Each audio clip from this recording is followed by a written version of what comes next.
Hello po, welcome sa ating Empowering OFW program. At nandito po tayo ngayon to discover yung true-to-life stories ng mga kapwa nating OFW, specifically dito sa Hong Kong. Pero some of them, they have worked already sa mga Middle East countries. And as of now, as you know, magulo sa Middle East. So, sana po maka-inspire itong program na ito kahit po nasa kasagsagan kayo dyan ng hindi magandang pangyayari. Sana kapulutan nyo po ng aral yung mga kwento ng buhay ng mga special guests natin. And right now, kasama ko po yung special guest natin. Ano pong pangalan ninyo? Novi Joy Biado po, Pastor. Ma'am Novi Joy. Tagasan po kayo sa Philippines? Cagayan Valley po, Pastor. Again, Valley. Yes. And gano'n na rin po kayo katagal as an OFW? 13 years po, Pastor. 13 years? Yes po. Way back 13 years ago, ano yung naging main reason mo kung bakit ka nag-decide na mag-abroad? Sa akin po is, malaki kasi yung opportunity dito sa Hong Kong, Pastor. Pwede kami mag-cross country. Mhm. Yan po kasi yung pinaka-ano ko yung pinaka-reason kung bakit. Gusto ko Bakit pumunta Hong ng Kong? Espanya or Canada po. So, ang Hong Kong mo lang talaga is parang stepping stone Yes, lang yes. talaga. So, ang pinaka-target mo is dalawang countries. It's either Spain, Spain and Canada. Canada. Bakit yan yung pinaka-target mong countries? Kasi po, sa Spain kasi at Canada, andun po kasi yung mga relative ko. So, talagang at least meron ka ng kakilala doon sa mga Yes, bansa yes. na yun. And so, Hong Kong lang talaga yung experience mo working as an OFW or may ibang bansa rin? Dubai po, Pastor. Pero ang first is Dubai or Dubai po, Pastor, yung Dubai. first po. okay, so ilang years ka rin po sa Dubai? 2 years po, Pastor. 2 years. And bakit di ka na nag-renew ng contract? Sobrang maselan po yung amo ko, Pastor. Tapos, from the beginning until natapos yung contract ko, kinainano po ako, kino-compare po ako sa mga old nakatulong ko dito. Sabi ako daw yung pinaka-worst. Pero after ng contract mo, nag-o-offer pa rin sila ng renewal sa'yo? Hindi na rin? Ay, hindi na, Pastor. So talagang the feeling is mutual nga. Sabi, ayaw mo na rin sa kanila, ayaw na rin nila sa'yo. And after ng Dubai, umuwi ka ng Philippines, di ba? Yes po, Pastor. So, tumagal ka rin ba sa Philippines bago ka nag-apply sa Hong Kong or mabilisan lang? Nag-stay po ako doon mga a year po, Pastor. A year rin? Yes. So, pahinga and then Yes. processing rin. Okay.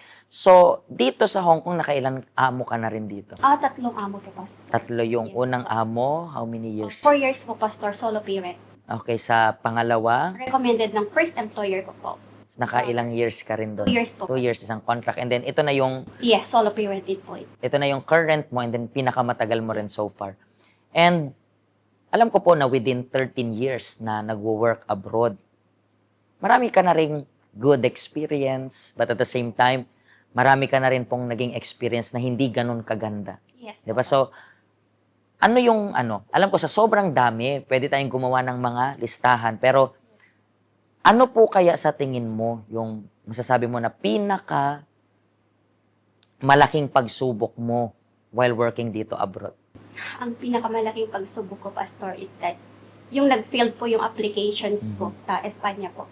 Kasi nakabayad na po ako ng almost, magkano yun, 1,250 euros.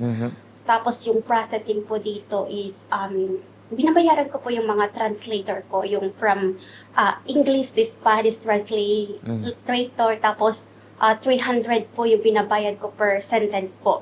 Minimum of 5 sentence per page po. Tapos, ang dami ko po talagang nagastos at nadagdagan po, Pastor, yung pagkalugi po ng negosyo sa Pilipinas, which is yung yung piggery, naapektuhan po ng ASF, kaya almost 500,000 po yung losses namin. And then, yung yung restaurant po ng family ko din, na minamanage ng asawa ko, is sinara ko na kasi sobrang stress na po ako dahil na-mismanage po.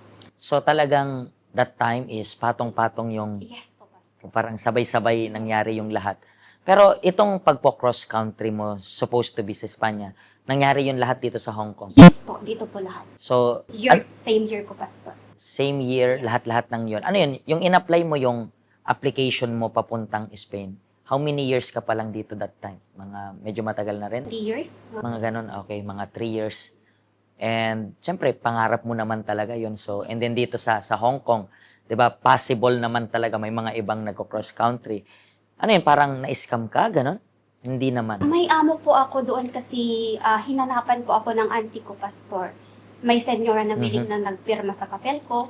Pero yung agency kasi na humawak po sa papel ko is hinayaang matulog po yung papel. Walang nag-assist, walang nag-verify po.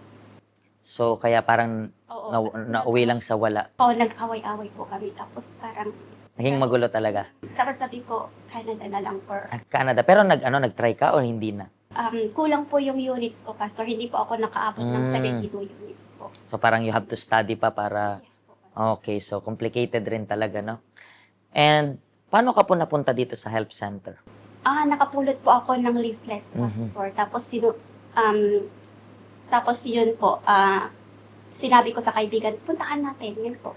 So talagang umpisa pa lang parang may sinama ka na rin talaga. Oo, opo. Pero bakit? Anong leaflet yun? Naalala mo po kung tungkol saan? Holy oil. Sa holy oil. So nakatanggap ka rin po ng oil. Yun yung first. Pero bakit ka na-attract dun sa holy oil? Ano yung, may pinagdadaanan ka ba that time? Or ba't ka na-attract dun sa pinibigay na blessed oil? Gusto ko po kasi magkaanak, pastor.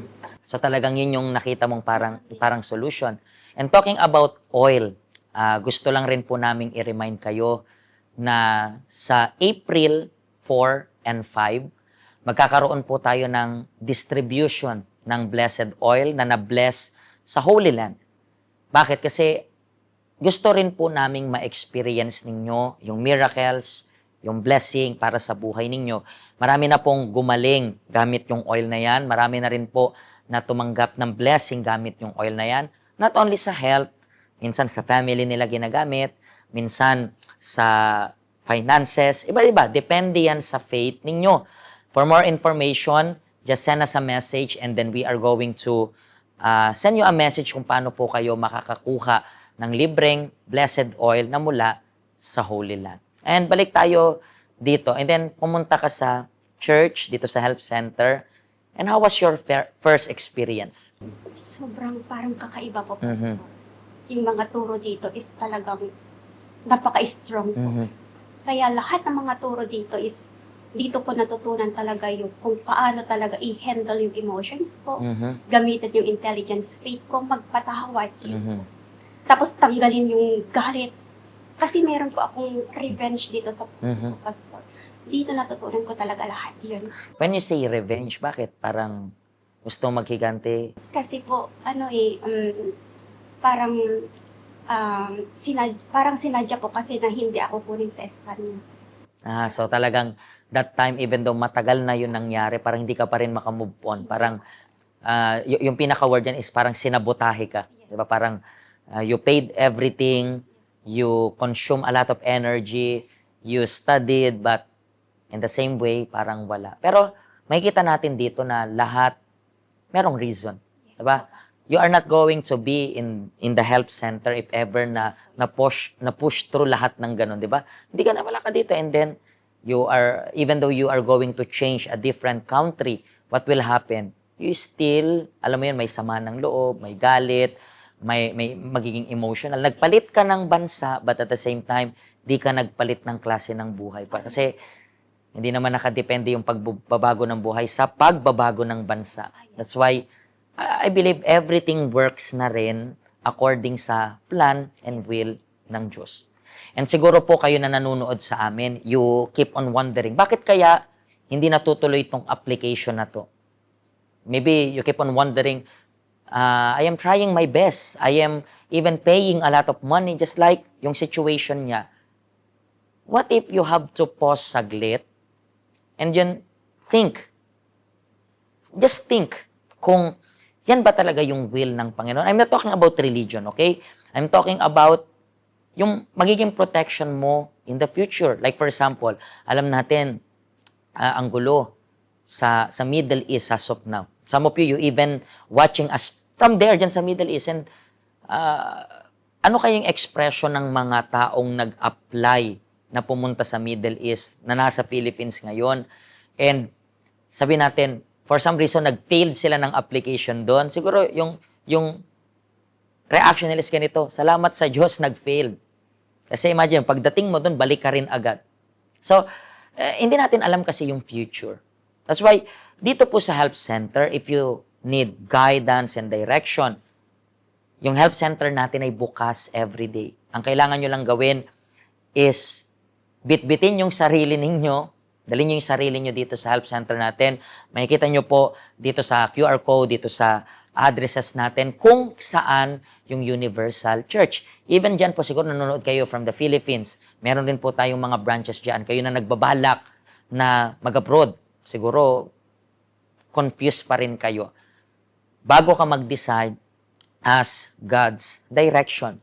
It's not about religion, but it is something na you are doing to practice yung intelligent faith mo.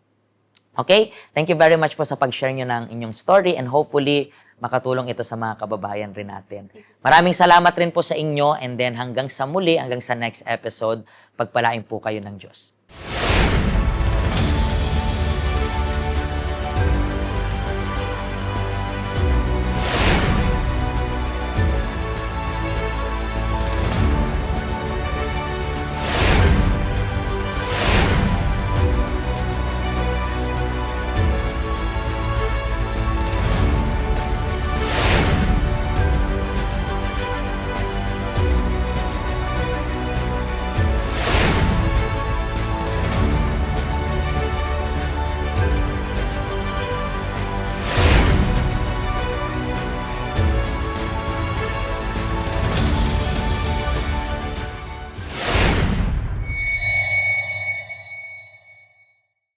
Hello, ako po si Pastor Joshua dito po sa UCKJ Help Center dito po sa Hong Kong. At yung mga napanood nyo pong testimony ay mga testimony ng mga OFW dito sa Hong Kong. Pero I believe makaka-relate rin naman kahit nasaan po kayong bansa. Basta OFW.